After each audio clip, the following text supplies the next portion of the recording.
Livro De Volta ao Lar, Do Feminismo à Realidade, de Mary Pride. Tradução, adaptação e atualização, por Júlio Severo. Capítulo 6. A verdade sobre o planejamento familiar. Amar nossos filhos significa não rejeitá-los. No entanto, se não estou enganada, a rejeição aos filhos é um elemento oculto muito importante por trás da tendência feminista de as esposas seguirem uma carreira profissional fora do lar. As mulheres declaram: não queremos ficar presas a uma casa e filhos. Mais de uma vez, mulheres me disseram sem rodeios: o motivo por que trabalho fora é que eu enlouqueceria se ficasse em casa o dia inteiro com as crianças. Não é coincidência os evangélicos que apoiam a entrada das esposas no mercado de trabalho lá fora também dizerem as coisas mais negativas sobre as crianças. Por exemplo, certa feminista evangélica, em seu livro de Sociologia sobre a Família, fez uma lista dos gastos que os filhos dão e elogiou um estilo de vida sem filhos. Ela mostra, entre outras coisas, o que significa ter filhos. Ter bebês é só uma questão de tapeação da natureza, onde as pessoas são transportadas pelo êxtase do prazer sexual só para serem rudemente despertadas por uma amolante, chorona e exigente criança que nasce para zombar dos amantes com uma atitude de "Ahá, pensaram que só estavam se divertindo, mas vejam o que conseguiram em vez disso, eu". Para essa feminista evangélica, os bebês só choram e amolam. Além disso, eles são capazes de arruinar a carreira profissional da mãe.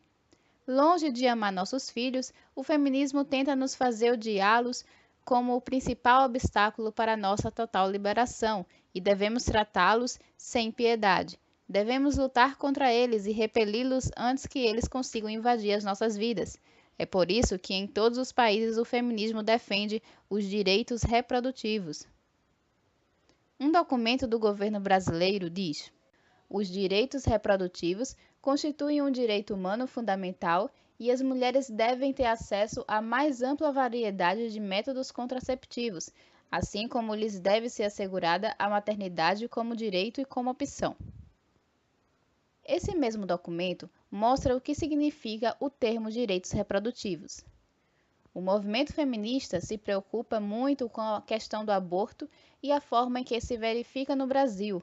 Embora o aborto seja ilegal no Brasil, exceto em casos muito especiais, o movimento feminista defende a sua legalização como uma das conquistas mais importantes para o livre exercício dos direitos reprodutivos. Já que as feministas acham que a legalização do aborto resolverá muitos problemas na sociedade brasileira, vamos ver o que aconteceu quando o aborto foi legalizado na sociedade americana. O sangue dos filhos. O aborto deliberado é a rejeição máxima de um bebê.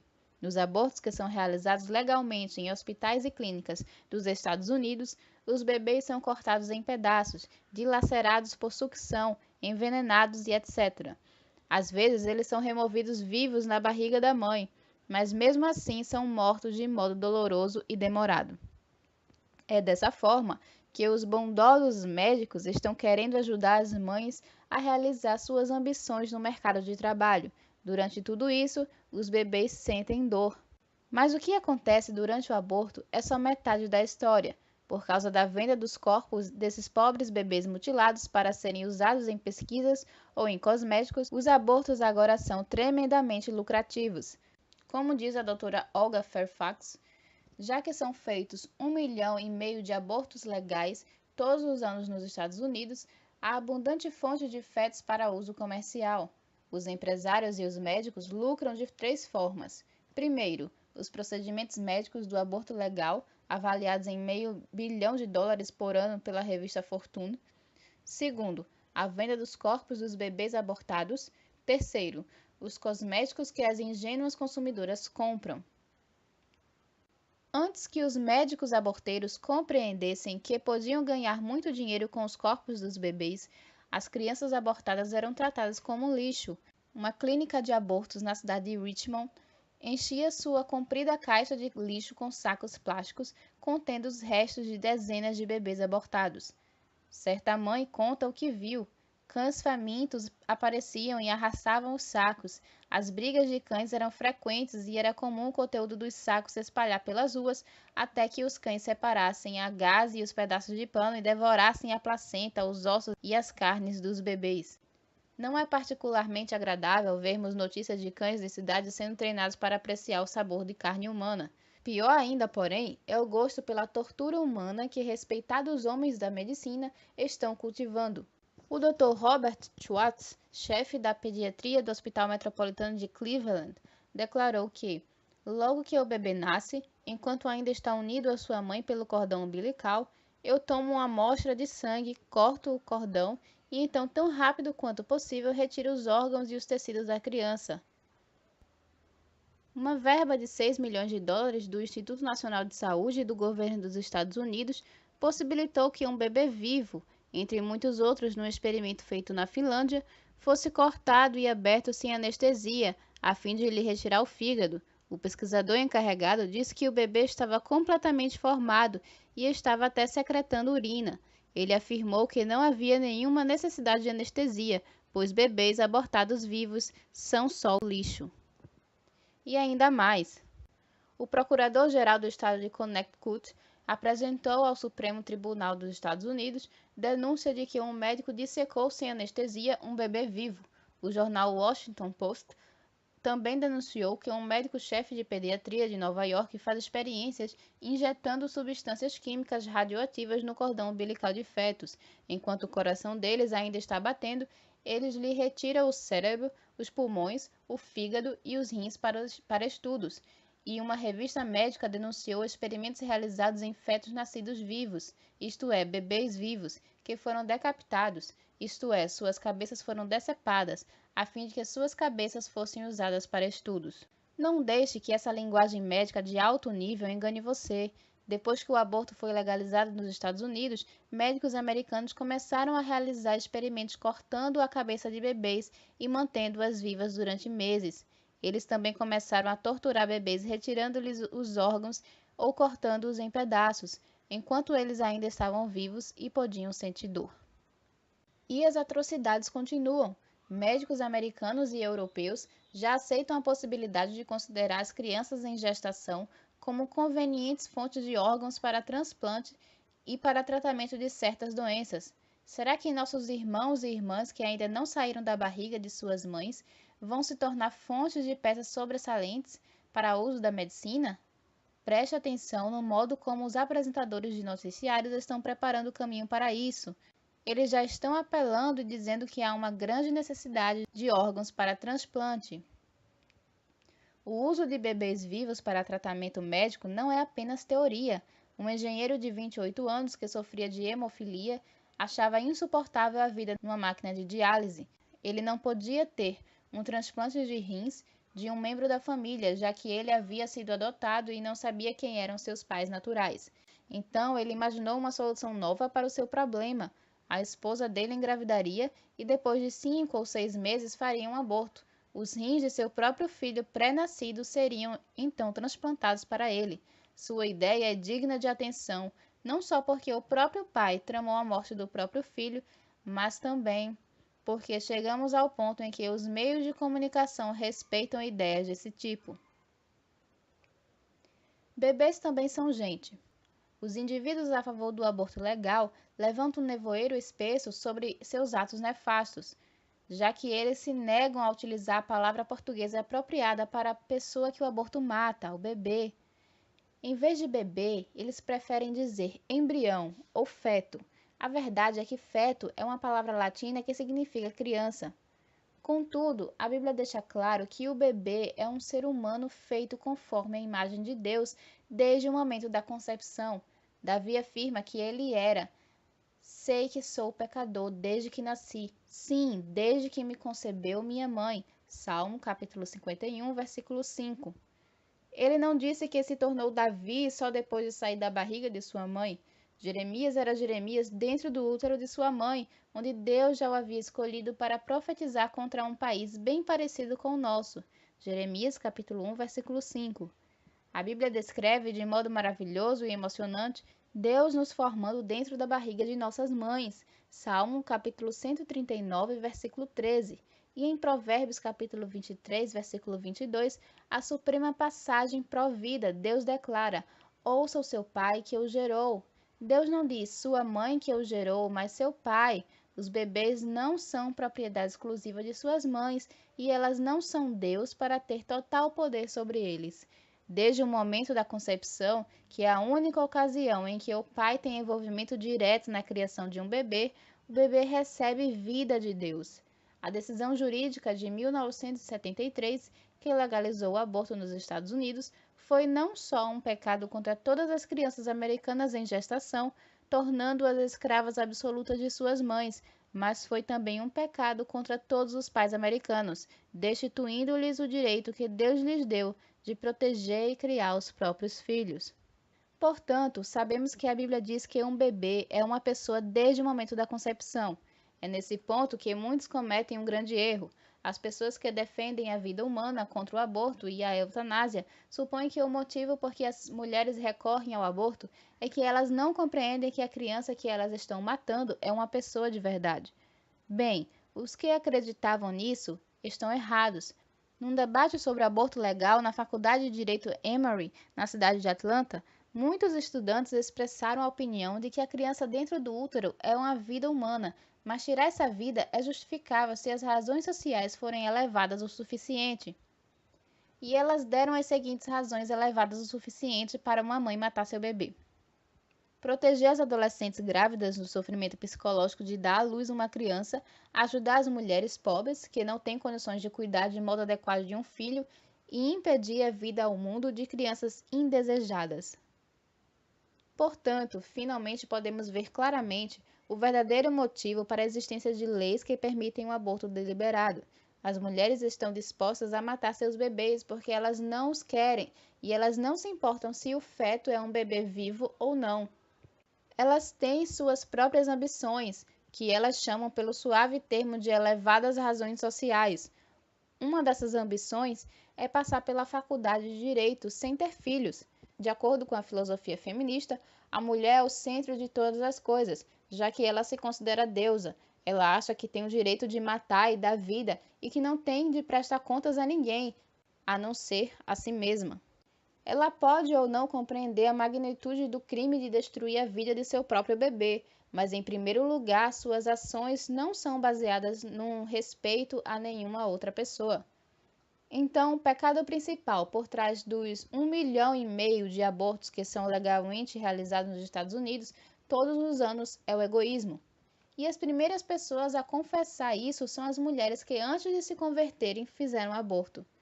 Elas sabem que não abortaram por elevados motivos filosóficos, mas para servir seus próprios desejos egoístas. Elas não queriam perguntar: há mesmo um bebê se desenvolvendo dentro de mim? Em alguns casos, elas sabiam que era um bebê, e em outros, elas fizeram tudo para evitar descobrir esse fato. Entretanto, mesmo nos casos em que uma cristã nova convertida não sabia, antes de ser salva, que seu feto era um bebê, ela sabe que fez aborto não por amor inocente, mas por egoísmo. Ela ficava pensando: o que será melhor para mim? Ela foi responsável por seu pecado. Devemos dar graças a Deus, pois até mesmo o horrível pecado do aborto pode ser perdoado, e a mulher que dele se arrepende e crê em Cristo torna-se sua e minha irmã tanto quanto qualquer outra cristã. Contudo, há uma pergunta profunda que precisa ser feita e respondida: por que tantas mulheres americanas recorrem ao aborto? Qual é a causa dos milhões de abortos realizados legalmente nos Estados Unidos? Ray Joseph, redator da revista Christian Statesman, expressa isso com muito sentimento.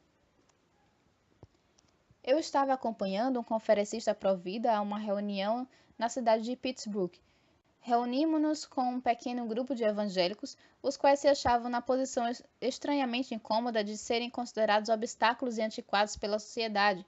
Quando o aborto foi legalizado pelo mais elevado tribunal dos Estados Unidos, esses poucos crentes dedicados se sentiram perplexos e desnorteados ao ver com seus próprios olhos o começo do derramamento de sangue nos abortos que agora estavam sendo realizados. O conferencista pró-vida disse: a sociedade americana de hoje mudou suas convicções, mudou mesmo, E por que razão isso aconteceu? As igrejas evangélicas costumavam ser a influência mais importante dentro da sociedade americana, mas hoje elas se tornaram quase que impotentes. O que foi que aconteceu? Que tipo de mentalidade, que tipo de ensinamento é responsável por essa enorme mudança que tornou impotentes as igrejas que antes eram importantes?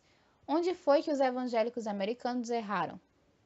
Tentaremos agora dar uma resposta a essas perguntas. Onde está a causa? Creio que o motivo por que os cristãos americanos não conseguiram até agora derrubar as leis que permitem o aborto nos Estados Unidos é porque eles ainda não entenderam e confessaram que tiveram parte na legalização desse crime. Normalmente, os cristãos entendem o aborto assim. O problema principal com relação ao aborto é a questão da vida humana, mas os indivíduos e os grupos a favor do aborto creem que o feto não é um ser humano. Contudo, como já vimos, todo mundo sabe que os fetos são humanos. Aliás, estão fazendo todos os tipos de campanha para que haja mais experiências científicas e transplantes de órgãos desses pobres nenenzinhos, justamente porque eles são humanos.